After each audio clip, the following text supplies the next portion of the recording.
কিছুক্ষণ আগে ফেসবুকে একটি ভিডিও দেখতে পেলাম। আমেরিকার একটি বিশ্ববিদ্যালয়ে মুসলমান ছাত্রছাত্রীরা নামাজ পড়ছে আর চারদিকে হাতে হাত ধরে তাদের পাহারা দিচ্ছে ইহুদি খ্রিস্টান সহ অন্যান্য ধর্মাবলম্বী ছাত্রছাত্রীরা।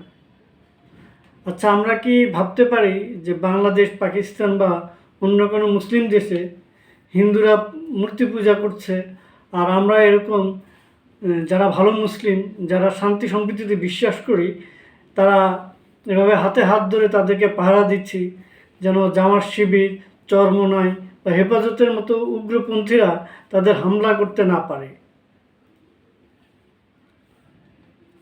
আসুন আমরা ভিডিওটা দেখি, আর আপনারা যারা এরকম সম্প্রীতিতে বিশ্বাস করেন তারা তাদের মন্তব্যটা করুন। খোদা হাফেজ। জয় বাংলা, জয় বঙ্গবন্ধু।